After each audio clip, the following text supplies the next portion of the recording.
Arratsaldeon, eskerrik asko etortzeagatik. Buenas tardes, gracias por venir. Yo soy Pedro Pablo Espinosa Ortidearri, soy periodista y bueno, también participé activamente, digamos, en esta década de los 80 de la que vamos a hablar, activamente como fundador, cantante y letrista de la Potato Punk y Reggae Party Banda, y también fui promotor de algunos conciertos y editor de algunos libros, como este que hay aquí.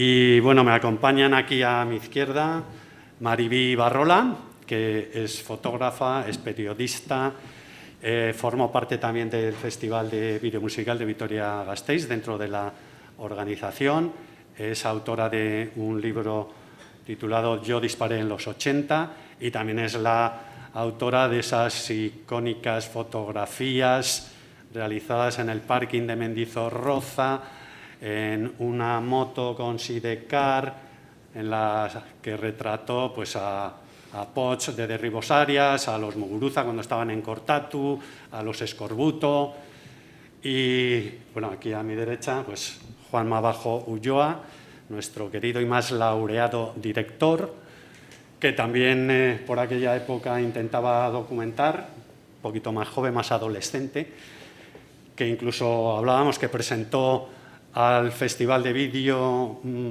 algún vídeo que no era vídeo, sino que era corto. Luego ha hecho muchos trabajos relacionados con la música, algunos videoclips de Barricada, bueno, luego nos contará él. Y hay que decir que está nominado ahora por su última y magnífica película a los Goya como mejor director, y también es una película que opta a la mejor banda sonora por la música también magnífica que han compuesto dos insignes músicos alaveses, como son Bingen Mendizábal y Koldo Uriarte. Tengo que decir que también habíamos invitado a Diego Manrique, periodista, y a Manuel Palacio, que fueron directores también del Festival de Vídeo Musical, pero bueno, pues cosas estas de la pandemia y del COVID pues excusaron su presencia, pues son personas de riesgo. Y bueno, pues aquí estamos nosotros tres en esta mesa redonda que se enmarca dentro de la exposición que se puede ver abajo, que lleva por título Ez dakit zer pasatzen den azkenaldi honetan, y que forma parte de, o que fue seleccionada en el programa Comisario Berriak 2020, que propusieron, bueno, aquí tenemos a dos de ellos, Anel Okuona, Itziar Gutiérrez e Íñigo Gómez, y que pretende ser un acercamiento pues, a los acontecimientos que se desarrollaron en aquella época del festival, en concreto de 1985 a 1990. Aunque, de todas formas, esta mesa redonda no está para dilucidar o para analizar la relación del vídeo con la escena artística vasca, que según los entendidos pues, debe comenzar en 1972, ahí con los encuentros de Pamplona, y que luego se concreta ya más profundamente, digámoslo así, del año 82 al 84 en San Sebastián, bajo la dirección de Guadalupe Echevarría, que luego es la que propone a Vitoria, al ayuntamiento de esta ciudad, la continuación de ese festival, pero en plan musical, el reto que recoge aquel entonces concejal de Cultura, Jesús Ibáñez de Matauco. Entonces, hay que agradecer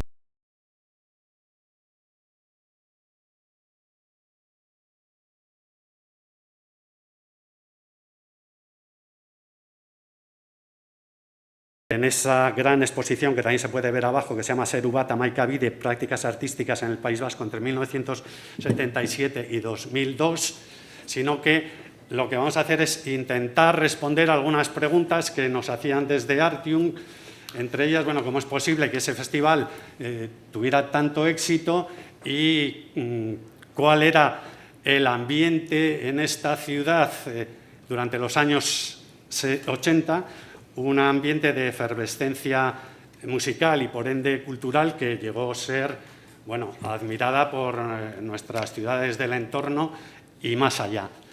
Entonces, para eso elegimos un nombre para esta mesa redonda que lleva por título Vitoria-Gasteiz, ciudad abierta, libre egiteko edo zein pekatu, que es una frase de una canción de Ertzaina, en concreto de Arrauts bat pinu batean, pues haciendo un poco también, siguiendo la estela del título de la exposición, que es una frase de una canción de Kortatu, ya sabéis, del famoso Sarri Sarri. Bueno, entonces voy a empezar yo un poco para intentar situar eso y después hablarán mis compañeros. Y entonces yo tendría que decir que el título viene a cuento porque para mí y para otra mucha gente todo esto es una historia de rock and roll. O sea, empieza con el rock and roll. Y el rock and roll que se empieza a escuchar en esta ciudad en los primeros bares de música. Para ello tenemos que retrotraernos un poquito antes, en concreto el año 1976, cuando se monta el primer bar de música que se llama La Posta, que estaba en la calle Correría. Y muy a continuación surgen en la calle Zapatería El Abuelo, Capirote, El Calígula, eso en el año 77. Luego, posteriormente, vendría una segunda oleada con bares como El Sótano, El Larry, El San Roque, el Bodegón Gorbea, que creo que es el único que sigue. Y luego también se traslada a la otra parte de la colina de esta ciudad, a la Cuchillería, a comienzos también de los años 80, pues con el Oquendo, la Casa Vasca, el Desván y Las Nenas, que yo no sé si tuvo alguna vez algún nombre, pero era, así como lo conocíamos, que era un bar regentado por chicas que en aquellos años, principios de los 80, pues ya declaraban abiertamente y sin ningún tipo de problema su homosexualidad. ¿Y por qué surge en los bares? Pues porque de repente es en los bares, en esos bares en concreto, donde se empieza a poner música de rock and roll. Y entonces la gente que amaba el rock and roll empieza, como digo, a juntarse allí y a maquinar cosas e historias. Y no lo digo yo, y voy a citar, ya es, bueno, es mi libro que compartí con mi compañera Elena López Aguirre, que realmente aquí está condensado todo esto que vamos a hablar ahora. Bueno, gran parte. Se trata de Ertzaina, La Confesión Radical, que editamos con Ayanay y que luego reeditamos con Pepitas de Calabaza. Y es que el rock and roll, pues eso, era romper con lo que había antes, ¿no? Era la rebeldía, el hacer lo que se quisiera. Y Ertzaina tuvieron mucha importancia desde mi punto de vista porque canalizaron ese movimiento creativo que se generó alrededor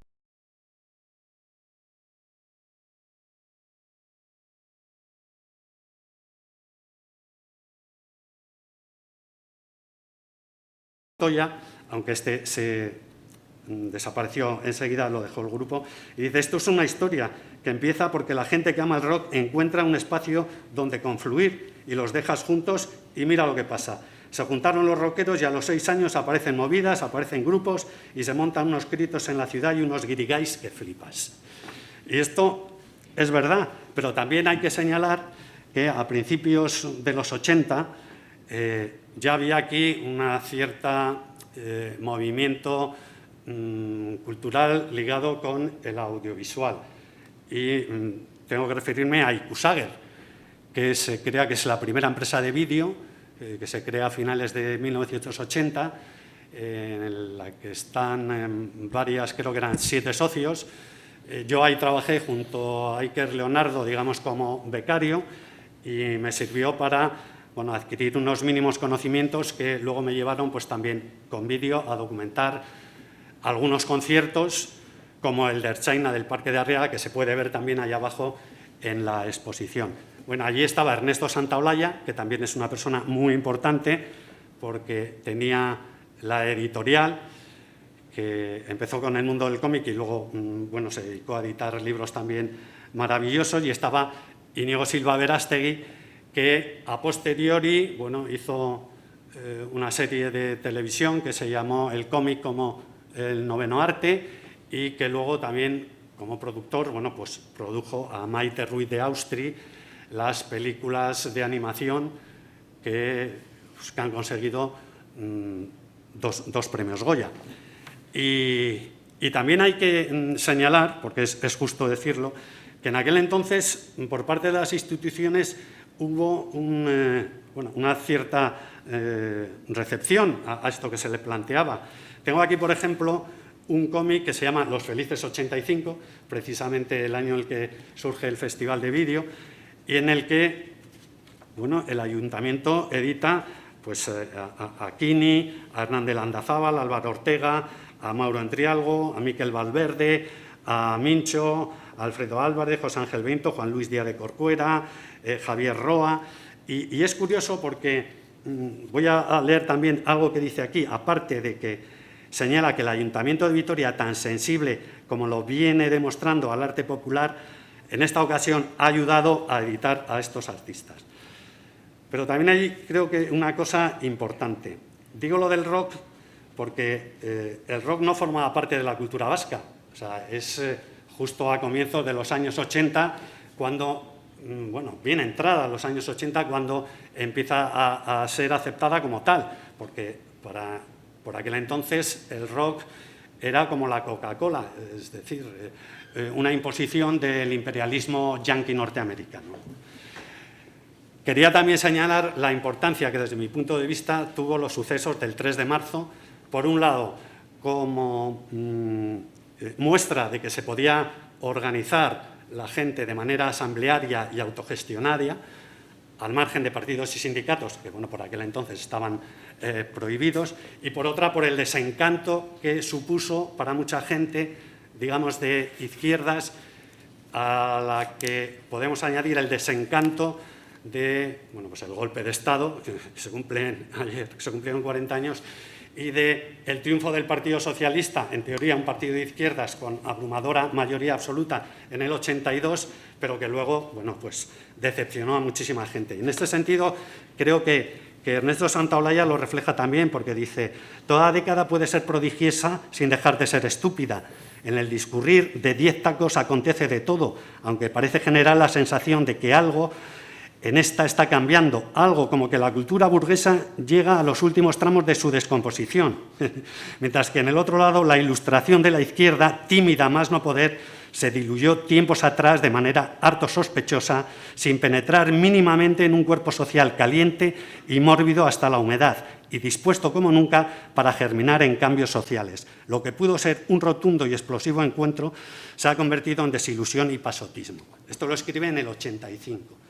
Pero pasotismo hasta cierto punto, porque, como decía, bien es cierto, y esto lo explica también muy bien el historiador Antonio Rivera, pasotismo a cierto punto, porque de repente, insisto, y en torno a Ertzaina, se junta una serie de gente que, viniendo de la izquierda, menos dogmática, relacionada con trotskistas.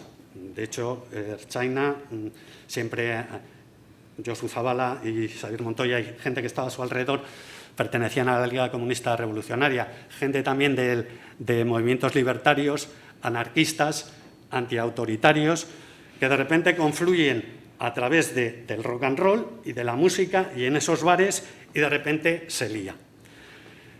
En el año 82 yo organizo, creo que es lo que es el primer concierto subvencionado por las instituciones alavesas. Es la víspera de San Prudencio del 27 de abril de 1982 en la Plaza de los Fueros, y ahí tocan Ertzainak, que sería el tercer o cuarto concierto que harían, La Polla Records, M16, que luego fue, digamos, el embrión de Cicatriz, y un grupo de Bilbao que se llamaba Crisis. Ese cartel lo hizo Juncal Ballestín, que ahora tiene aquí una magnífica exposición que podéis ver, y cuyo cartel también forma parte de la exposición Serubat Amaika Bide, que se puede ver ahí abajo. No solo colaboró Juncal Ballestín, sino también otro de los grandes artistas contemporáneos, como es Juan Luis Moraza. Y a raíz de eso, que salió muy bien, pues yo le pedí al ayuntamiento que también diera pasta para organizar conciertos, cosa a lo que accedió el señor Jesús Ibáñez de Matauco para que programara conciertos durante los meses de julio y agosto, los sábados, en el Parque de Arriaga y los domingos en el Parque de la Florida. Los sábados eran de rock and roll y los domingos de jazz. Y ahí tocaron pues, muchos grupos, entre ellos La Polla, Ertzainak, que yo, además de organizarlo, los grabé en vídeo. Desgraciadamente solo queda el de Ertzainak, que se puede ver también dentro de esta exposición. Y en el diseño de esos carteles también participa gente como Santos Iñurrieta y Ernesto Murillo Simónides, que ya estaba viviendo a caballo entre Pamplona y Vitoria, que había fundado el Temeo y que se trae la revista aquí a Vitoria-Gasteiz. Ya había aquí también una tienda de cómics, Crash, ya estaba en la herrería, estaban funcionando prácticamente Kini y todos estos jóvenes que luego más tarde también participarían, pues no solo en esto, sino pues ayudando a algunos de los grupos y en esa efervescencia que había en la que se juntaban pues desde pintores, ilustradores, artistas, escultores, escritores, periodistas, gente del teatro. He dicho que el título de la exposición, de la charla, era Libre egiteko edozein pekatu, porque es una frase del Arrauz bat pinu batea, una canción que escribió Carra Elejalde, que también en aquel entonces pues hacía sus pinitos en el mundo de las artes escénicas, con el colectivo Órdago, luego hizo Rock and Clown, también un espectáculo en el que pide a La Polla Records que hagan alguna canción y tiene relación con Ertzainak. Bueno, en el año 83 también es importante, yo creo, la aparición de Alavedi, una radio libre que surge del movimiento antimilitarista y que, bueno, pues para dar apoyo a ese movimiento antimilitarista deciden crear esa radio libre, pero luego deciden que, bueno, no solo al movimiento antimilitarista, sino también a todo el movimiento alternativo. Y es curioso porque también está recogido aquí las declaraciones del Patas, que era uno de los promotores, y dice que al principio se plantearon si hacer una radio libre o cerrada, y al final, bueno, hicieron una radio totalmente libre por un esquema de radio de libertad de expresión total, en el que también pues ahí entraba todo el mundo y decía todas las variedades que quería, hasta que llegó el comandante y mandó a parar. El comandante, me estoy refiriendo ya a la entrada de la izquierda abertzale ya organizada, pues que quiere controlar pues todo el movimiento alternativo y autónomo que estaba surgiendo. Esta gente también se movía en torno al Bar San Roque y también había gente con inquietudes, pues eso, aparte de Juanma, tenemos allá a Juanjo Narbona, que también estaba dentro de esa movida, o a Luis Nogales, que luego pasaron a Mendizabala y que ya también en relación con Ertzaina, pues deciden Ertzaina montar dentro de su propia autonomía. Bueno, me estoy saltando años, el 83, cuando hacen la primera maqueta, el 84, cuando sale su primer disco, a la vez que el de La Polla Records, grupos fundamentales desde mi punto de vista, y forman parte del concierto que organizan los propios Ertzainak en Mendizorroza junto a Cicatriz y un grupo británico que se llama Los Angelic Upstart, en el que la dirección pues, corrió a cargo de Juanjo Narbona, también estaba Luis Nogales, yo también hice mis pinitos, grabé con una cámara algunas escenas del concierto. Y bueno, que todo esto se va juntando. Y de Alavedi surgen, que eran unas asambleas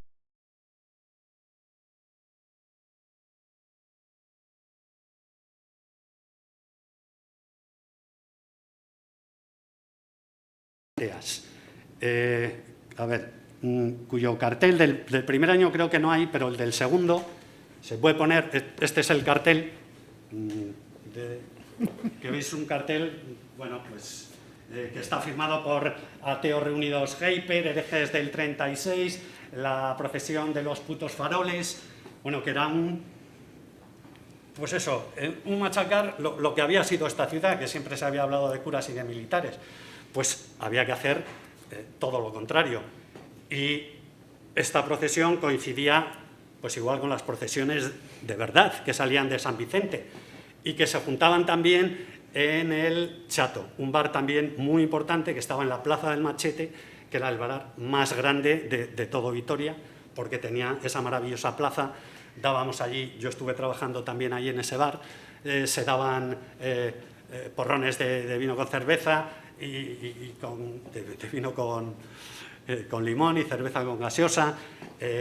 Surgen pues la banda municipal de ska, que son 4 chalados, los Javier de Loquendo, El Carra, Juan Boricó, pues con nada, una trompeta y 4 cachivaches, Bingen Mendizábal, que también participó, y pues van a acompañar a estas procesiones ateas.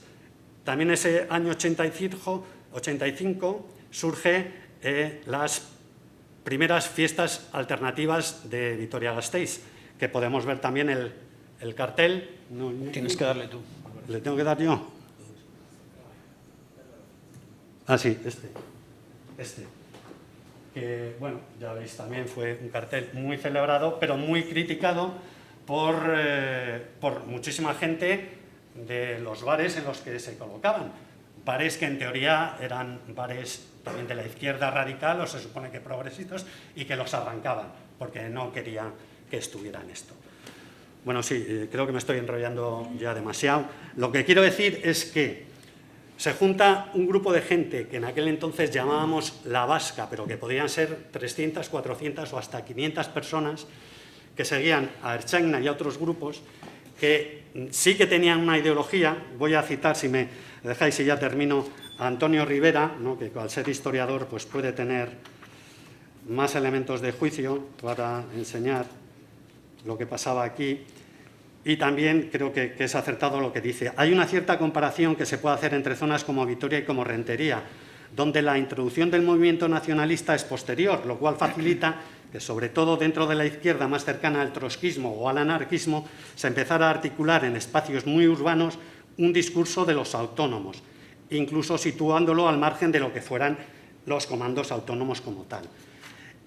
Pero más importante que eso, dice, eran los varios cientos de personas que se movían en esos márgenes de la autonomía, que significaba una opción política de no participación en los espacios políticos clásicos y a la vez una opción social de no participación en las propuestas del establishment.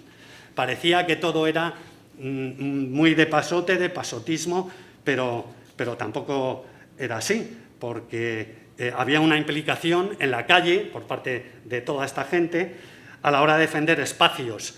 Por ejemplo, la defensa de los bares que cerraran más tarde, o cuando cerraban el bar, o cuando cerraban a la Bedi, y la defensa de la calle como escenario vital y festivo. De ahí surgen las procesiones ateas, las fiestas alternativas. Y dice, en otros sitios sin duda no ha existido esto. Por ejemplo, en Barcelona, la resaca de los días gloriosos de las primaveras libertarias es la nada o el posmodernismo. Aquí la resaca había sido descubierta por ese discurso autónomo.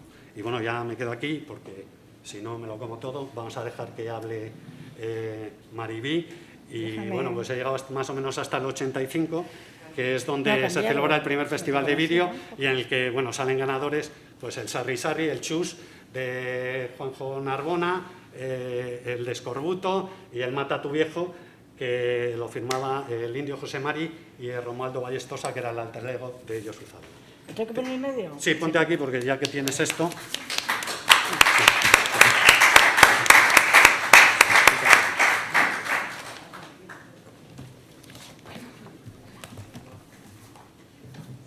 Bueno, hola. Bueno, te has pasado, ¿eh? Sí, no de sé tiempo si sí. hacer la historia, Yo creía que la que más hablaba eras tú, pero... No, yo no. Yo, lo mío son las fotos y las experiencias a través de la cámara. Y yo estaba pensando cómo llegué yo a Vitoria, ¿no? Yo llegué a Vitoria en aquel... Bueno, qué ruido. Yo no quería disparar a nadie con el ruido, pero bueno. He traído una selección de fotos para que no me hagáis demasiado caso de lo que digo. y os entretengáis entre las fotos que he traído. Bueno, el caso es que yo llegué a Vitoria con un festival nuevo que agrupaba a todo lo que me gustaba hacer en ese momento a mí, ¿no? Que era la música, el vídeo, bueno, el audiovisual, digamos, y bueno, la verdad es que también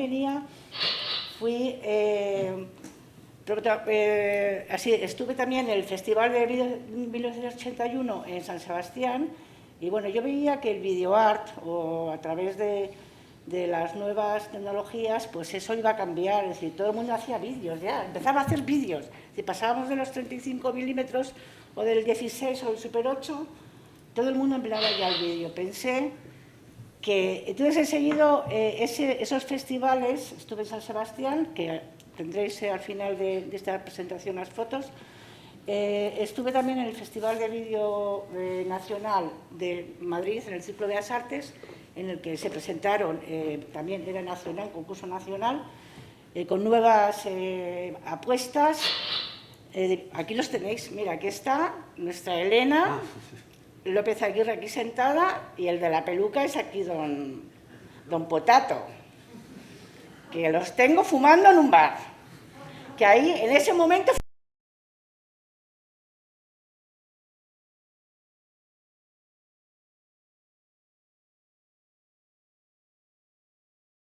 Bueno, yo no voy a comentar nada de las fotos, porque entonces ya no hablaría de nada. Es un homenaje a la gente que se nos ha ido también, ¿no? Que es que cada vez, digo, yo tengo como un tanatorio, es decir, es que se me ha ido mucha gente, ¿no? Y entonces, bueno, pues, así que yo llegué aquí con el tema del vídeo, era musical, pero yo también quería saber qué es lo que se hacía, Los Ángeles del Infierno. ¿Qué es lo que se hacía en el mundo? Porque yo veo este festival como una industria.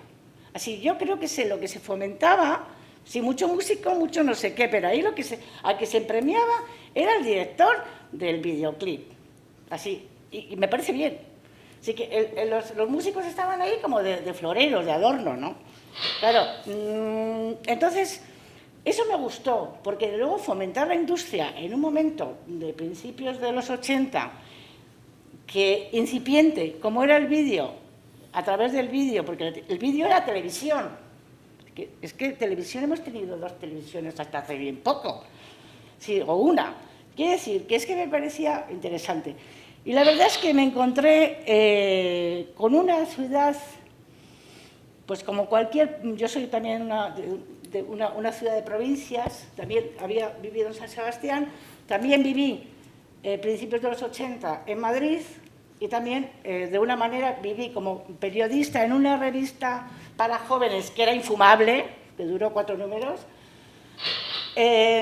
y también viví las noches eternas de Rocola, porque ya me metí ahí y yo pensé que podía ser una manera de sobrevivir haciendo lo que me gustaba, a través de la fotografía, que era una ciencia analógica en ese momento, que a mí me suponía mucho esfuerzo, tanto económico como dejar el guateque en el mejor momento, porque me tenía que ir a revelar, porque igual tenía que mandar alguna fotografía, alguna publicación, etcétera, que se mandaba con sello y con sobre, sí, que es todo analógico. Entonces, bueno, eso también me salvó de un montón de malos rollos, también es verdad, hay que decirlo. Entonces, bueno, es decir, que yo ya venía viajada de aquí a Vitoria en el 85. Y yo, desde luego, me centré en los músicos, evidentemente. Sí que me gustó muchísimo cómo se celebró en la casa que tenemos aquí, a una representante de la Casa de Cultura del Parque de la Florida, a Teresa Castro, que la tenemos aquí. Gracias por venir. Y entonces, bueno, la verdad es que es una maravilla, ¿no? Si cómo nos recibieron, pensar que en realidad los modernos no había tanto moderno, es que eran pocos.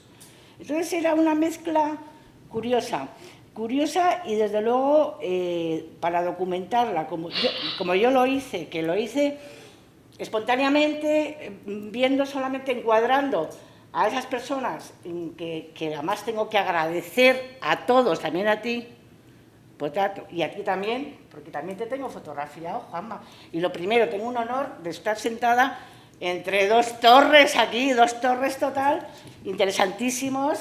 Bueno, aquí empieza ya la serie del Sidecar, que es el Sidecar que, se lo dije a Fermín, que en realidad, ¿quién invitó? Aquí se resuelve el misterio. ¿Quién invitó a sentarse en el Sidecar en la primera foto? Fue Íñigo, que acaba de morir no hace mucho.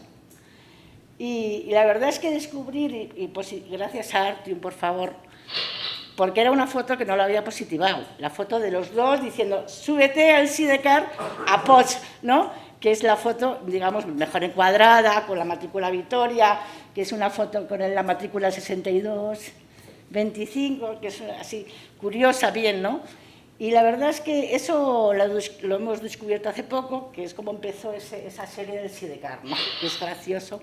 Bueno, aquí ya, pues ya todo el mundo se sabe. Bueno, el caso es que el tema de Mendizorroza a mí me ha dado como mucho juego, ¿no? Es decir, esos negativos que tengo de ese momento, quizás me defina directamente lo que ha sido el Festival de Vitoria, porque estas fotos dicen mucho, tienen mucho mensaje. Es decir, aquí Josu Descorut, es decir, que creo que estabas dando, la gente dice, ¡ah, eres la del Sidecar! Es decir, es que solamente se acuerdan del Sidecar, la foto del Sidecar del Festival de Vídeo Musical de Vitoria, ¿no? Y es bonito, ¿no? Porque además jugaba con un montón de grupos, de mensajes, de cada uno a lo suyo, realmente cicatriz en la matriz, es decir, jugaba con todo eso y dice, es una foto, es un icono, es decir, cómo llega el mensaje, es la foto, y dices, y ganaron, de hecho, por ejemplo, el Sarri Sarri fue premio del público, me parece. Y de hecho nuestro festival de Comisario Berria, que estamos marcados dentro de eso también, otro hombre que se nos ha ido este año, Iñaki Rafa. Iñaki, bueno, pero que no puedo hablar, ya lo veis. He puesto pie de fotos. También se fue, quiero decir. Sí, Paloma, pero Paloma de Chamorro se fue hace tiempo, mucho tiempo. Pero por ejemplo, es que se ha ido, nuestro Rafa se ha ido hace los 3 o 4 meses. Bueno, he mezclado un poquito de todo, pero bueno, el caso es que eso que me pareció que es una foto icónica, esa la del Sidecar, y luego toda la serie, hay algunas más que no he incluido aquí en esta selección, pero bueno, el caso es que a mí me gustó el festival. Tengo que agradecer también que yo dormía en casa de una amiga, que es mi amiga Blanca Sanz, y la verdad es que siempre me ha ofrecido pues una cama para dormir. Es decir, que yo venía, si no sé, venía en autobús haciendo autostop, porque antes hacía autostop, lo sepáis, y yo he hecho autostop muchísimo, como lo mismo que se hace ahora con BlaBlaCar, pues antes hacíamos autostop. Y nos movíamos por todos los lados, yo no tenía ninguna pereza en moverme, y por eso quizás también ni lo sigo teniendo ahora mismo. Dice, vamos a París, venga, vamos. Carretera y manta, ¿no? Y la verdad es que, bueno, pues es un festival que he seguido siempre de cerca, desde el 85, a lo largo de las ediciones. Luego, es verdad que tuve la oportunidad de trabajar dentro con Manuel Palacio, que además tengo que hacer un honor, ya que no está aquí, que él hizo una selección en el primer festival en el 85 de antología Panorama del Vídeo Musical y del Estado Español. Estado Español, ya lo decíamos antes, Manuel Palacio. Si me estás viendo, pues aquí estoy. Aquí, entonces, dice, una canción, un vídeo que presentó, dice, Tengo tu amor, de Iván Zulueta, música de Fórmula 5. Quinto, bueno. Del 69. Se trata de un extracto del programa de televisión El Último Grito. Está realizado en 35 milímetros. Por decirte eso, evidentemente estaba El sueño de una estatua en la estatua de Radio Futura, también del 83, es decir, te quiero decir que también nos estábamos encontrando, aparte de un concurso a nivel nacional, porque es un concurso nacional, no os olvidéis, es un concurso de vídeo musical nacional. con esa incipiente industria del videoclip, que es el rey del videoclip, como Antón Reisa, sí que es que era cantante de Os Resentidos, que también presenta aquí, presenta Pánico, espera, a ver, Seso Macumba. Es que Antón Reisa tiene mucha gracia, Os Resentidos tiene mucha gracia. Y esto es, fíjate, es del 85.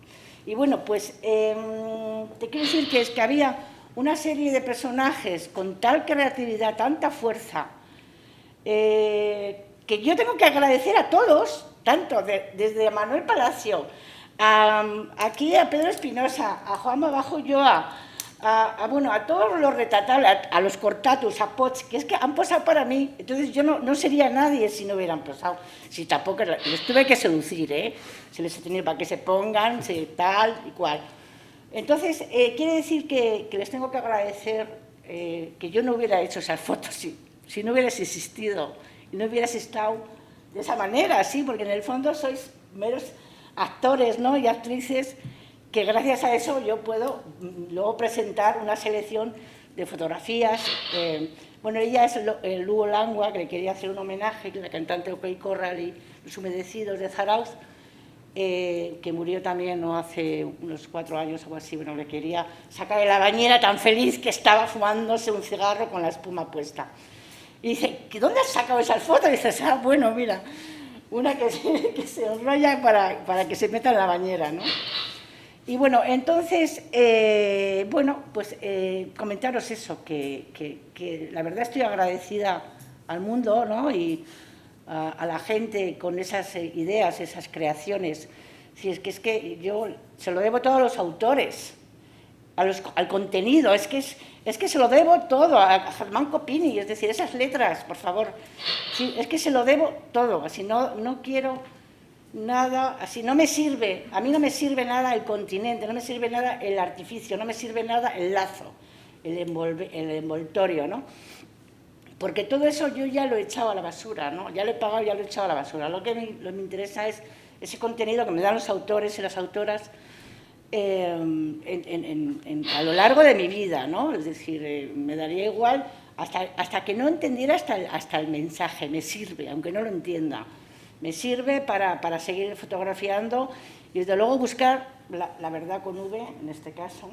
Y bueno, la verdad es que estoy en un proceso que es un poco pesado, eso de digitalizar, de volver al pasado, ¿no?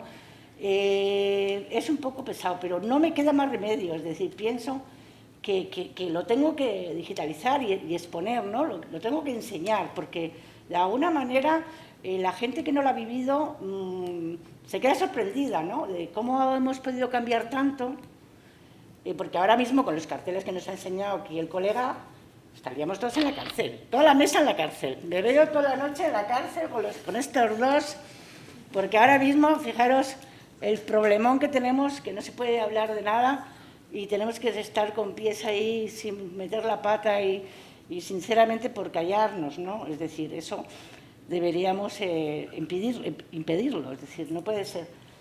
Creo que antes, quizás en esos primeros años 80, que no quiere decir si fue el socialismo o qué fue, o la manera del cambio, ¿no? Y es verdad que se necesitaba romper a patadas o como sea, con algo que nos había, y que luego también nos ha influido hasta ahora, porque llevamos ya el siglo XXI, y fíjate, si todavía estamos igual, es que estamos retrocediendo casi, ¿no?, un poquito.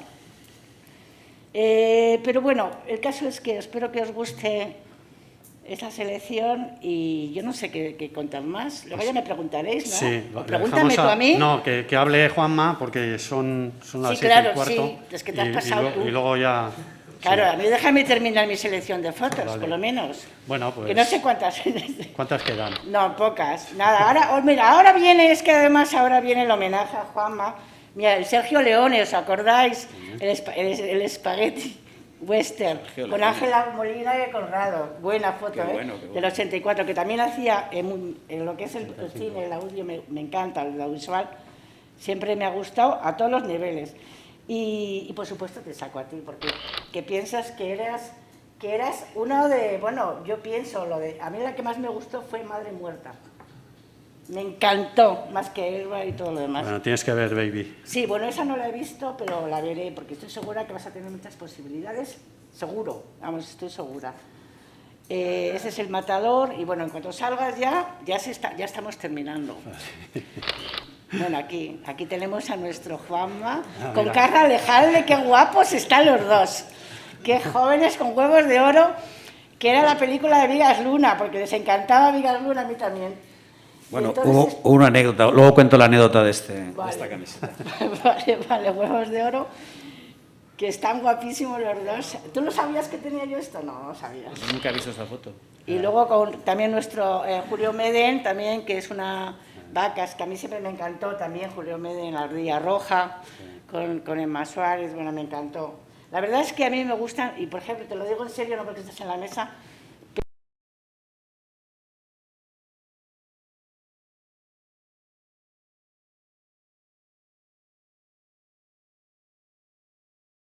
los dos Imanoles de La Fuga de Segovia, ahí al fondo Resines, y bueno, está graciosa, ¿no?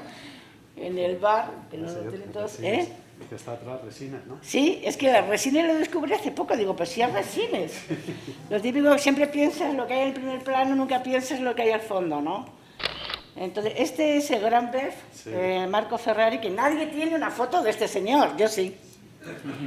La gran mierda, oye, la gran mierda. La gran ¿Os acordáis de esa película, por favor? Pues mira, en el Festival de Cine con la Concha de Oro al fondo. ¿Qué te parece? El gran Bef. Magnífico. El Marco Ferreri, pues te he metido ahí entre los grandes, cariño, porque es que eres grande. Bueno, el Andy Warhol, con las pistolas y los puñales y tal. Y bueno, pues la verdad es que, bueno, he hecho una selección exclusivamente para vosotros y vosotras. No sabía, he estado dudando si ponerla o no ponerla a este último momento, porque quizás me hubiera enrollado de otra manera en vez de tener las fotos. Pero bueno, el James Brown, el seso, ¿eh? ¿Cómo se dice? Ese machín, eso. Que siempre me ha encantado y además... ¿No lo habéis visto? ¿No lo habéis visto bailar? ¿Cómo bailaba este? Estuvo en Vitoria. Yo creo que es Madrid. No. Fantástico. Es la de sí, pero que esta foto no es. Yo tengo como 3 conciertos. C'est moi. No pasó nada. Pero bueno, esto... Pone la mano ahí, sí, Explícanos esto, hombre. No, eso es cuore, no se explica nada porque todos preguntáis lo mismo. Estás muy guapa ahí, Mariby. Era guapa, cariño. No, estaba muy nerviosa. Pues yo Strummer estaba encantadísimo en esa foto. Sí, yo Strummer sí, estaba encantado de estar ahí, sí. Y nada, bueno, Quique Turmis con un Chelsea, un británico. Y bueno, a ver si terminamos ya, lo siento, pues he puesto muchas fotos, ¿no? No sé, bueno, pues el caso es que nada, la verdad es que luego, no sé si conocéis el Euskal Click, que está también está recogido por nuestros comisario Berriak, que nos han traído aquí todos. Y bueno, pues es una manera también de un vademecum de toda la producción audiovisual en Euskadi, musicalmente hablando, que está desde los años 60 hasta el 94, hasta el 93, porque se hizo en el 94. Y bueno, ahí esto es contraté a Alejo Alberdi, de Derribos Arias, con Manuel Palacio, que es el director. Y bueno, la verdad es que fue un trabajo muy arduo porque conseguimos todos los audiovisuales y todos los betacanes y todos los... y bueno, conseguimos hacer una relación no solamente de catálogo, sino de audiovisual, ¿no? Y bueno, no sé cuántas faltan. Mariby, son las 7 y... Bueno, sí, lo siento, pero vamos a terminar porque es que no me parece... Si están deseando, que estáis deseando ver...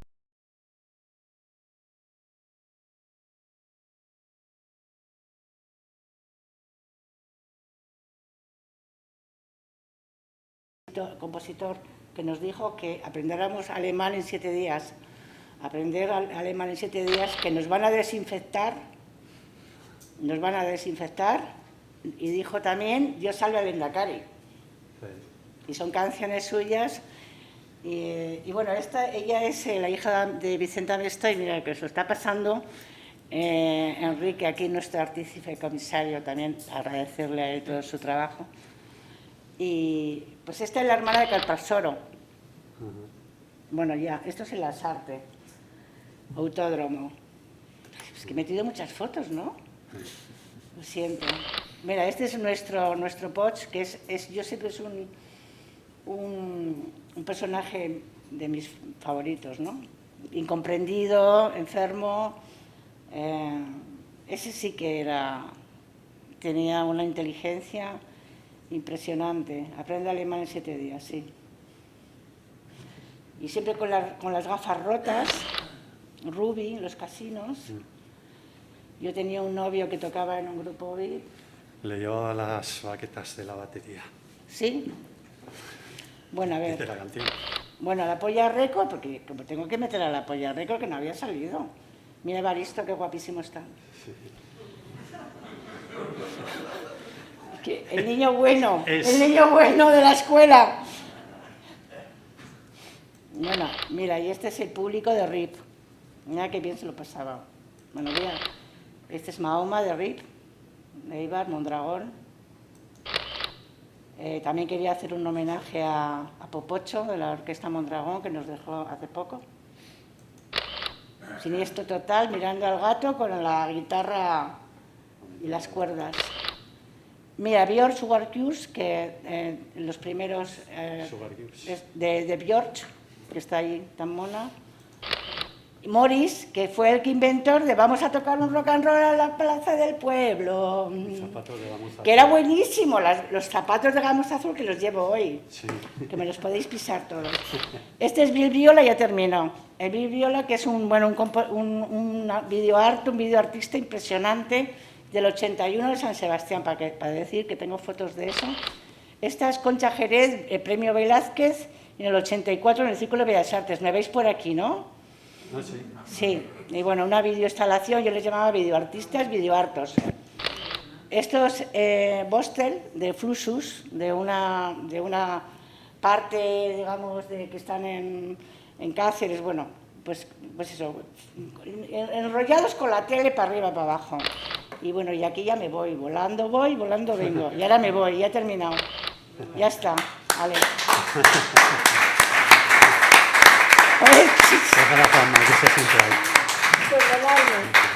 Gracias.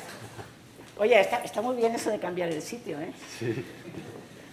Pues nada, gracias por venir y hasta otra ocasión. Muy amables. Bueno, pues nada, buenas tardes. Y en realidad yo soy un poco un invitado extra aquí porque creo que estamos con dos personas que se han convertido en cronistas, ¿no?, de esta época que nos toca hablar hoy.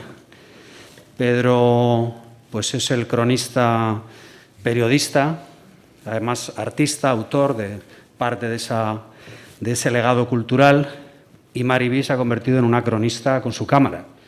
Acabamos de ver todo este recorrido, ¿no?, de tantos años y de tanta libertad y tanta emoción. Así que a mí me ha tocado un poco pues simplemente aderezarlo con mi experiencia personal como adolescente de aquella época, que lo vivía como algo natural, porque entonces realmente pensábamos que expresarse de esa forma tan libre era algo natural. Luego ya comprendes con el tiempo que son épocas y que hay ciclos y que fue una verdadera suerte y un privilegio, porque eso ha desaparecido, ¿no?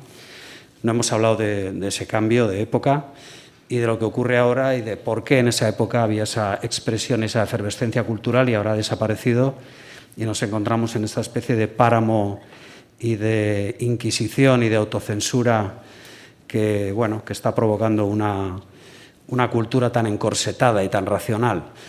Pero, bueno, creo que no va a haber mucho tiempo para hablar. Yo también he traído unas imágenes que pueden ilustrar un poco cómo fue el recorrido que yo tuve, pero sí que es importante para mí explicar o señalar que aunque yo tuviera algo que contar y tuviera una necesidad de expresarme y una necesidad de conectar con el público, siempre hablo de que hacer cine para mí ha sido terapéutico, ha sido mi medio de expresión, de encontrar personas que conectan conmigo, que me comprenden, que yo los comprendo. Esto ha sido el cine para mí. Creo que ha tenido mucho que ver el lugar y el momento en el que ha ocurrido, porque yo creo que me hubiera sido muy complicado ahora, porque ahora no existe ese panorama, no existe ese lugar. Tampoco las instituciones, en cierto modo, aunque sí que ahora, curiosamente, estoy recibiendo apoyo, pero el corsé ideológico es tan grave ahora mismo que yo creo que me hubiera resultado imposible expresarme. Entonces, creo que fue muy importante el que me tocara mi adolescencia en esa época de enorme libertad creativa, donde valía todo, lo acabáis de ver, valía todo. Lo importante era expresarse. No había, por supuesto había problemas, había gente en los bares, lo ha dicho antes Pedro, que te decía quita eso, o lo arrancaban, bueno, vale, pero no se mataban a palos o no ibas al talego, ¿no? Creo que, fijaros también las anécdotas que ha contado de Matauco, ¿no? De este concejal de cultura al que yo conocí, y cómo una persona de otra generación era mucho más mayor que nosotros. O sea, yo no recuerdo qué edad tenía Matauco cuando le conocí, al que homenajeé en La Madre Muerta. El personaje de Carra Alejalde se llama Lope de Matauco, por doble razón. Y ese hombre estaba en conexión con nosotros, nos quería escuchar, quería que hiciéramos lo que teníamos que contar, no nos ponía en duda, no nos decía, ya, pero ¿de qué picojeas? No, hacer lo vuestro y si es lo que sentís y lo que queréis hacer, pues será bueno, que así es lo como debe ser, ¿no? Yo empecé en los 80 con mi cámara sin saber prácticamente que se podía hacer cine, lo hacía porque era un medio de expresión y yo no sabía que aquello se podía convertir en una profesión. Y tengo aquí ay, lo he cerrado, no sé si lo he hecho mal, ¿me lo podéis abrir otra vez o lo tengo aquí? No, ábrelo. Ah, lo puedo abrir yo, vale, genial, perdona, que es que yo soy de Mac.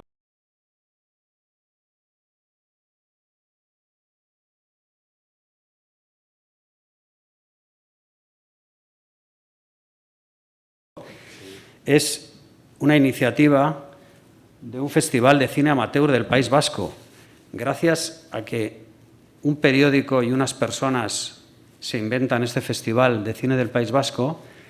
Yo hago un corto, porque yo hacía mis cortos con mis amigos, pero los veía mi familia, los veían mis allegados, pero yo no sabía que podía expresarlo públicamente, yo no sabía que eso podía llegar a más gente.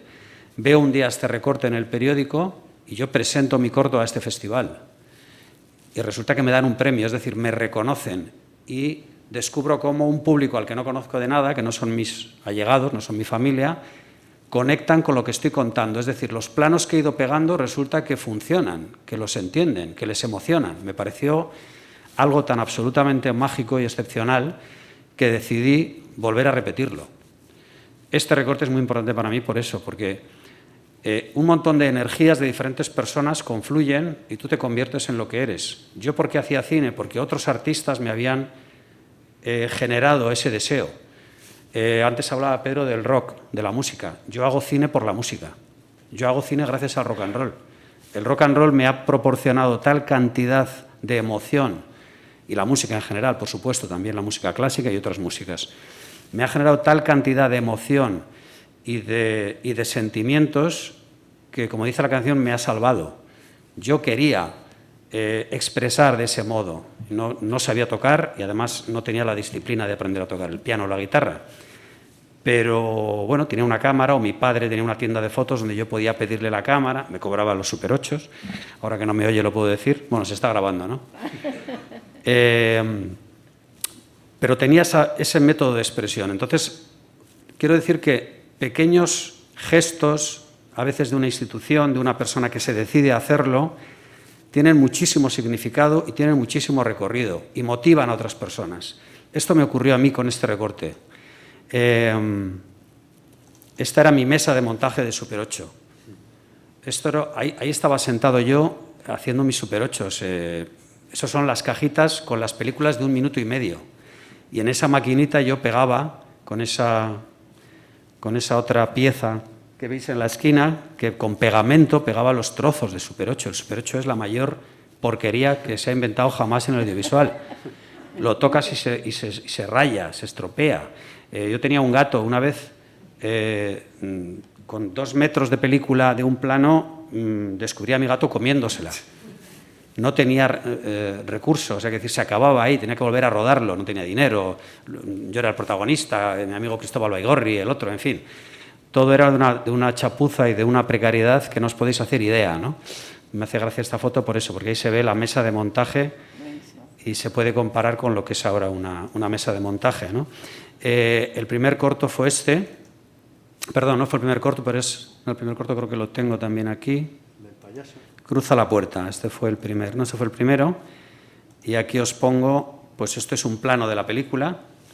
Era una película metafísica, o sea, échale huevos, con 16 años. Aquí estoy con mi cámara y el piano que nunca aprendí a tocar, pero que siempre me ha acompañado en mi vida. Ahora tengo otro, que tampoco aprendí a tocar, tal vez algún día. Y aquí estamos los 3 amigos que rodábamos el corto Cruza la puerta. Fernando Blanco, Cristóbal Baigorri y yo. Con el JB, todo eso. El JB pues hablaba de las adicciones, la simbología de las drogas, de los paraísos artificiales, la amistad, los temas que le preocupan a un adolescente. Un poco tarao. 100 aviones de papel. El último payaso, efectivamente, de nuevo Cristóbal Baigorri, que era un poco mi alter ego. En otra escena, estoy rodando en su propia casa, evidentemente no teníamos lugares, nos buscábamos. Quiero decir que todo estaba conectado, estaba lleno de esa creatividad, de esa naturalidad, ¿no? Todo estaba por inventar, porque además yo no sabía a quién preguntarle, porque nadie hacía cortos, nadie hacía películas. Yo no sabía, ¿no? Yo no conocía a Juanjo Narbona, o no conocía, pues tirábamos de donde podíamos. El actor, ¿quién era? Pues mi colega, y si no era él, era yo. Me ponía la cámara y me iba corriendo y me ponía a actuar. El músico, pues no tenía ni idea, pues salía a ver grupos y de repente conozco a Bingen Mendizábal, o conozco a Carra Lejalde, que es un teatrero, y le propongo...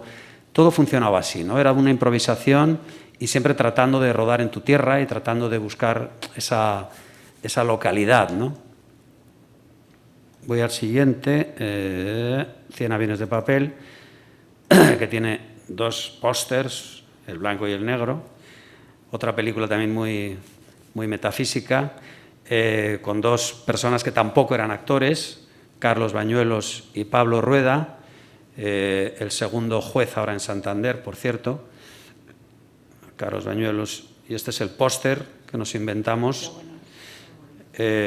con el chico que, bueno, tenía un problema pues de un cierto retardo mental y estaba muy preocupado porque había un hámster en su casa que tenía que liberar. Toda su obsesión era liberar a su hámster, ¿no? El hámster que tenía el otro personaje, que era pues una especie de psicópata. Me parece que voy ya a Aquixo, que quizá es el corto que ya conecta con toda esta época de la que estamos hablando, ¿no? Aquixo, con Jon Gabella, que todos recordamos también. Otra persona que tampoco era actor profesional y que de alguna forma yo le convenzo y lo reciclo de la escuela para convertirse en actor y que acaba siendo protagonista, ¿no? De mis cortos por su naturalidad, precisamente por su capacidad para obviar la cámara, ¿no? Fijaros que es el póster, pero es un póster muy curioso porque tiene la característica de que aparece la cámara en el póster, a la derecha, el trípode ahí abajo. Y arriba el parasol de la cámara, no teníamos ninguna vergüenza. Parece una venta, ¿no? Y además hay otro dato interesante abajo, 22 de diciembre del 88. Está ahí el día que yo creo que conocí a Pedro, no sé si ese día te conocí, en el pase de la Casa de Cultura pero ahí, de Aquixo. pero no, porque ahí habías metido canciones de Potato. Ah, cierto, fue antes. No, pero ahí conocí a Bingen Mendizábal, si no me recuerdo mal, a varias personas les conocí el pase que yo hice en la Casa de Cultura. Vuelvo otra vez a esa conexión con gente que colabora. Yo la pedí, me dejaron la Casa de Cultura, pude poner el corto, conocí a muchas personas que luego han colaborado conmigo y efectivamente haciendo este corto vuelvo otra vez al mundo de la música, la obsesión por la música, la melomanía absoluta. Ya veis el aparato de música que todos teníamos en los 80, no estas mierdas ahora de qué es eso, hombre. Eso es un aparato de música. Tocadiscos, doble pletina, amplificador, ecualizador y unos buenos baffles. La casete doble. Y bueno, pues yo necesitaba esa música, pero este era un corto que de alguna forma, quizás la única vez que yo he reflejado de una forma simbólica también, pero más realista, más documental, la sociedad, la realidad que yo vivía en los años 80, la juventud, el salir a fumarte un porro y que había una manifestación y que la policía te sacaban del bar a hostias. Entonces, yo necesitaba esa música real y actual. Y entonces cuando yo conecto lo que explicaba Pedro con Pedro para la música de Potato, con Ertzañak para la música de Ertzañak, con Benito Lerchundi, porque había como dos lugares comunes, euskaldunes, de la música en la película. Había una parte que era como el alma más profunda, que venía representada por la música de Lerchundi y todo esto, tanto, bueno, pues poética o un tanto... Y luego había la otra parte que era la calle, pisar la calle. Y ese pisar la calle era Ertzañak, que era Potato, que era la diversión, el cachondeo, la política, la ideología, todo eso, ¿no? Y eso estaba ahí, estaba en la película reflejado. Todos fueron, la Polla Records, por supuesto, también. Todos fueron extremadamente amables. Yo no tenía ni idea que había que pagar derechos de nada. De hecho, les pedí las canciones, me dijeron, creo que ellos tampoco lo sabían, o no teníamos ni puta idea ninguno de lo que hacíamos. Ahora imaginar lo que sería eso, como dice Maribí, a la cárcel todos. Y bueno, esta es la parte de atrás donde aparecen varios de los nombres, como veis, Ertzañak, Benito Lerchundi, la Polla Records, Potato y todas las personas que trabajábamos en este cortometraje, ¿no?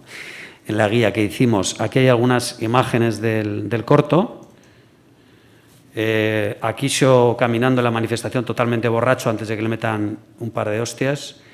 Aquí con su madre, cuando ya el final de la película, bueno, hay un proceso durante todo el cortometraje donde vamos viendo la relación con su madre, una relación muy, muy represiva que él de alguna manera trata de solucionar con esa exhibición de libertad en la calle y drogándose y todo eso, cuando en realidad viene todo de una represión familiar, ¿no? Aquí leemos en una imagen característica. Esto es el final de la película. También vemos de nuevo el trípode ahí de la cámara, en una escena al lado del cuartel de la Policía Nacional, donde había un paquete bomba, etcétera. Estaba todo muy conectado con la realidad social de ese momento en Vitoria, ¿no? Otra imagen también de la relación, la comida diaria con su madre, donde su madre lo adoctrina, lo está continuamente lavando el cerebro, achacándole su mal comportamiento, etcétera. Aquí una escena de la calle también de la manifa de los viernes, que él sale a gritar a la policía y su amigo Jauregui lo tiene que agarrar en brazos y llevárselo para adentro para que no le hostien. Aquí otra escena que se lo llevan. Su amigo, el pijo de Bilbao, que se fuma su primer porro y acaba así en los váteres del Estichu. Acaba...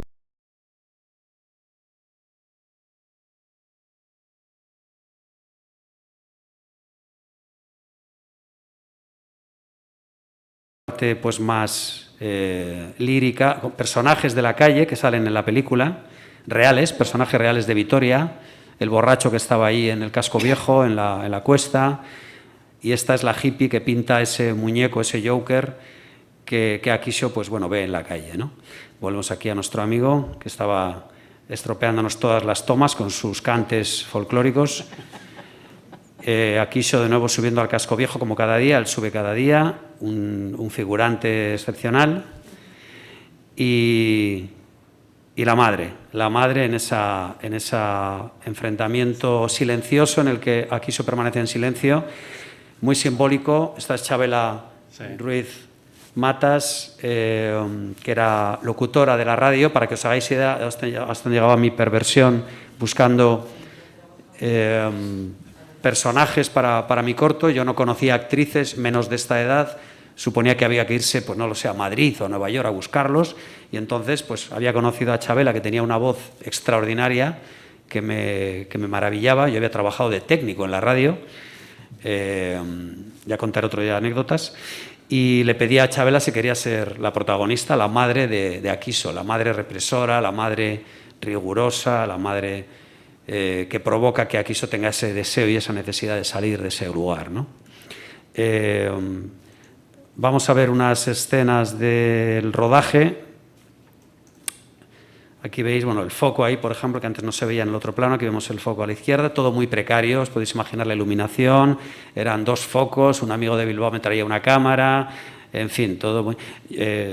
bien, técnica de Strasberg para conseguir que el actor llore, ya veis que era totalmente sofisticada. Aquí con mi cámara de 16 milímetros y el guión encima de la mesa, las cebollas creo que están por ahí también. El jersey era del propio John. La cámara era 16 milímetros, vuelvo otra vez a la conexión. Yo no tenía una cámara de 16 milímetros, pero sé que en Telenorte, Televisión Española del País Vasco, tienen esas cámaras con las que realmente rodaban los informativos. En los años 80 y antes, por supuesto, rodaban los informativos, las noticias, las rodaba un tipo con una cámara de 16 milímetros. Tenían que llevarla a un laboratorio, revelar el material y hacer una copia para el telediario, para el Teleberri. De entonces, bueno, el Telenorte se llamaba y creo que aún se llama. Tardaban horas. Si algo ocurría 1 hora antes, no iba en el Telenorte porque era demasiado pronto.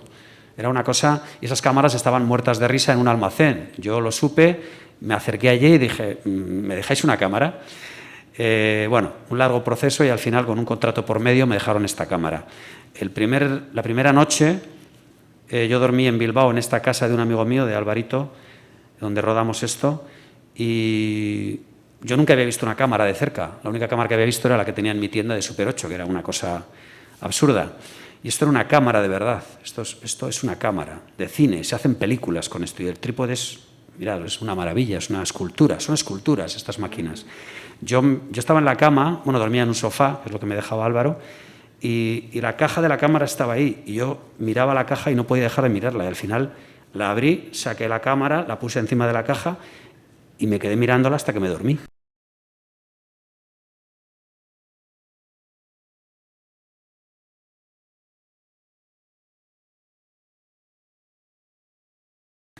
El método de John Abella para estudiarse el papel.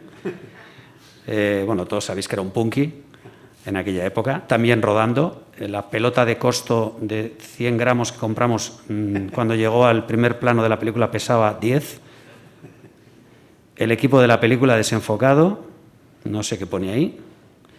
Rodando en la correría, lo pone bien claro. Mi hermano está detrás. Esa era la cámara y esos eran los mecanismos. Y esa era la manera en que rodábamos. Aquí haciendo un traveling, no sé si lo veis, con una rueda sobre una tabla, porque sobre el suelo no se podía hacer. Cogíamos una tabla y venga, ahora, tal. Salía mal, siempre. Y ya veis el lugar donde está esto, la Brullería, ¿no? Está la catedral enfrente. Y Chabela estudiándose el papel con la cámara mágica que no me dejaba dormir. Otro planito. Aquí mi hermano haciendo el sonido, ahí detrás, mi hermano Eduardo, que entonces colaboraba conmigo en todos mis trabajos. Ahí le veis mejor. Aquí igual, pues con la cámara, mi hermano allí, John Abella agobiado, pensando que el cine es una mierda, que es... La sopera. El equipo con... Bueno, no, mejor dicho, el director de fotografía con alguien más del equipo y con unas chicas que estaban por ahí, y no sé, se ve la cámara, en fin, no sé, un jaleo de gente ahí en la cuesta.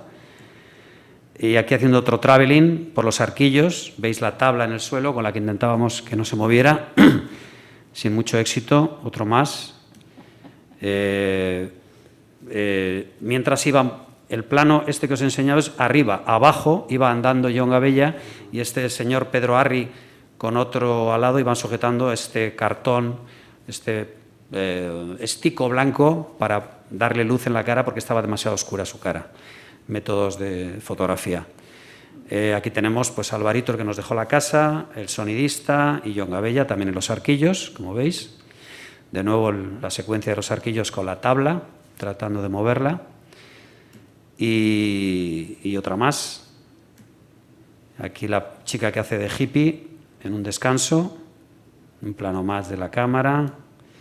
Y aquí pues mi hermano y yo en nuestros inicios ahí en la bolera de la Brullería. Esto es la bolera. Bueno, esto es el año 87, si no me equivoco, es el 88 cuando se estrena este corto. Y ya con el resultado y con el éxito de este corto es con el que puedo llegar a hacer el siguiente, que es El Reino de Víctor, que bueno, no os voy a poner más porque nos alargamos, pero ya paso a ese formato de 35 milímetros en el que puedo rodar este corto, que es El Reino de Víctor.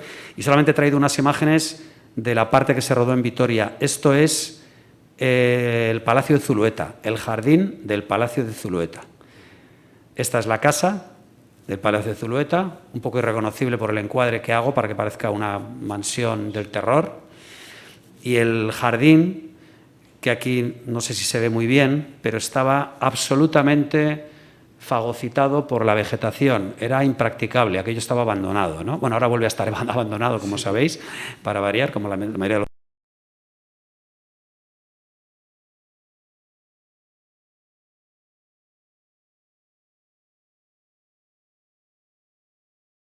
Yo de cámara, yo no era el cámara, pero bueno, ahí estaba haciendo de cámara. Y este, como os decía, el director de fotografía, Kiko de la Rica, le tenéis aquí a la derecha mirando a cámara, es uno de los grandes directores de fotografía del cine vasco, ha hecho muchas de las películas que conocéis. Y Bingen ya hizo hizo aquí la banda sonora, como digo, le conocí en Aquixo y entonces ya pues le recluté para hacer música de cine, ¿no? Veis la cámara ahí y el jardín este que ya te digo que había limañas ahí, o sea, había gente viviendo, gente antigua, gente prehistórica viviendo en ese jardín. Bueno, perdonad si me he extendido. No, que va. Muy interesante. Lo que ibas a decir de la foto con... Ah, de los huevos. Ah, sí, de Huevos de Oro. Bueno, lo que ocurrió con Huevos de Oro es que fuimos a ver esa película. En realidad no es que fuéramos fans ni de Vigas ni de la película. Bueno, fue una película que nos gustó, bueno, pues más o menos. Pero sí que estábamos pues muy conectados con Javier Bardem, que era el prota, que estaba muy nervioso y íbamos, bueno, pues teníamos una amistad con él. Y el trato fue tan vergonzoso de la profesión, fue tan lamentable, no voy a dar nombres, pero fue tan despectivo, tan soberbio, tan absolutamente fuera de la medida, displicente, fue una cosa lamentable. Entonces estábamos muy enfadados, Carra y yo, muy enfadados porque nos parecía que era una cosa totalmente fuera de lugar y que poco tenía que ver con el mérito de la película, ¿no? Y entonces le pedimos a Javier, que prácticamente estaba llorando, que por favor, a ver si tenía camisetas. Entonces nos llevó a su habitación en el festival y nos dio 2 camisetas. Entonces estuvimos el resto del festival, Carra y yo, con la camiseta para tocar los huevos. Ya que no había gustado nada esa película, pues nosotros hacíamos propaganda de la película. Hasta el año 90 y pico era tocar las pelotas, nuestra razón de ser. Luego ya cambió todo eso. Pero hasta entonces básicamente era, no hagas esto, hago esto. No sé qué más tengo por aquí para enseñaros, me parece que nada más, y no sé si tenemos más tiempo para hablar. Pues no sé, ¿Qué nos dicen? Si alguien quiere, ¿qué, hasta las 8 o así? Pues eso. Pues Cierran vale. los bares. Pues quedan 10 minutos, si alguien quiere hacer alguna pregunta. Bueno, ya por 10 minutos ya.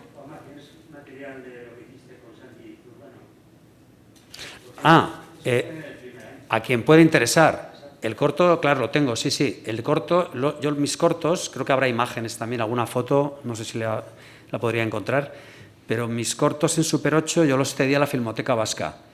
Y hicieron un telecinado, no el que yo hubiera querido, porque no está muy bien, la verdad. El sonido se va deteriorando cada vez más y es irrecuperable. Y bueno, en ese corto en concreto, de a quien puede interesar, como tú sabes y como algunos igual no saben, es un corto únicamente musical, solo tiene música, tiene una canción de Yes que se llama Onward, con lo cual sería muy fácil casi restaurar el sonido, no tendría ningún problema. La imagen ya es otro cantar. Y en ese corto trabajaba también Jon Gabella, trabajaba Zurbano, también era un corto que conecta con la realidad social y se presentó en ese festival llamado Festival de la Canción Filmada. Qué bonito. O sea, no existía el concepto videoclip. El primer festival de la canción filmada.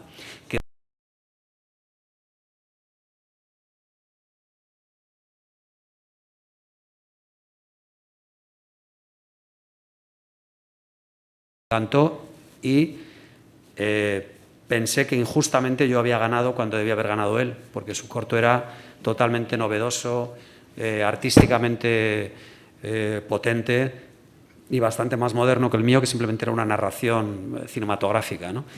Pero ese corto está, como digo, telecinado por la Filmoteca Vasca y, por ejemplo, Cruza la puerta, que os he puesto al principio unas imágenes, cuando lo telecinaron ya había cogido hongos y ya tenía manchas en todos los fotogramas, o sea, estaba lleno de hongos y además, según me dijeron, que se llevó a un especialista que había en la Filmoteca Española, no tiene solución y poco a poco se comerán si no se la han comido ya.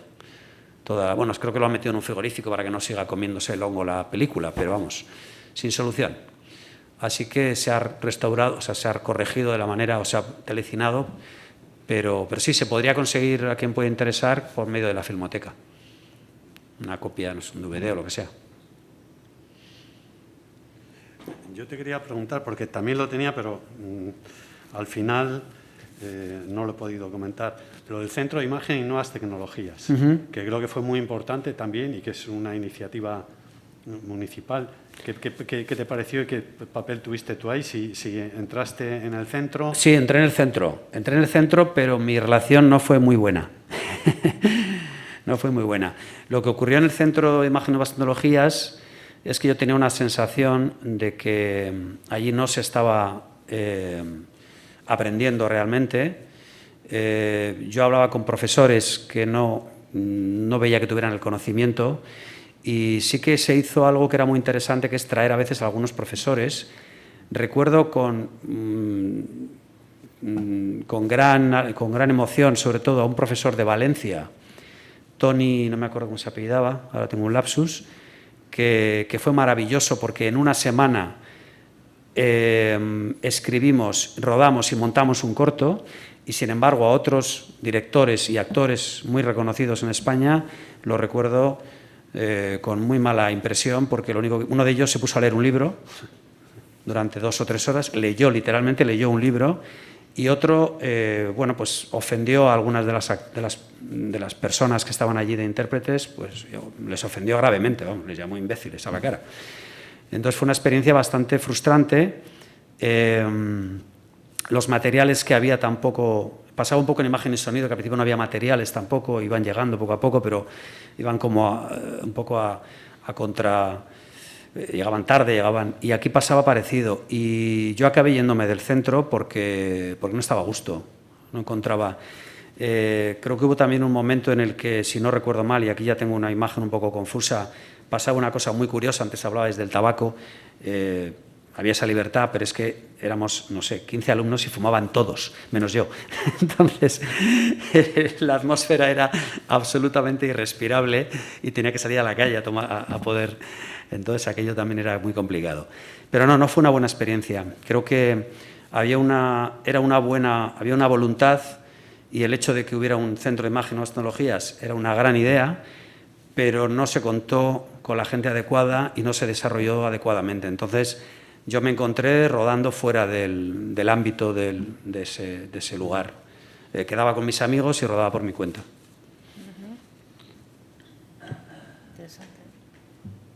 ¿Qué más preguntas tenéis, compañeros? Anécdotas, venga. Bueno, llegó el momento de anécdotas. Ah, hombre. Qué bien. Hombre.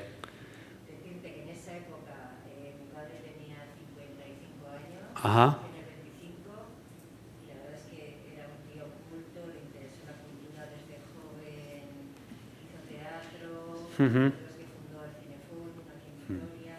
Pues le recuerdo con muchísimo cariño. Sí. Gente que me ayudó, es que eran de un color o de otro. Pues me pasó con Gregorio Ordóñez. Yo fui a Donosti, quería rodar en el Palacio Ayete, todo era complicadísimo con la burocracia, todo eran problemas, y me encontré un señor que me dijo: ¿Qué te pasa? ¿Qué te ocurre? ¿Qué te falta? Y yo, pues mire, he hecho esto, tal, y tú, has hecho esto, tú eres una persona con talento. Pum, ¿qué quieres? Esto, toma, ya lo tienes. Coño, te quedas pasmado. Entonces, Matauco era así, ¿no? Era una persona cercana. Yo creo que tenía un punto, y lo digo de un modo positivo, paternalista. Y cuidado que desprecio profundamente el paternalismo del Estado.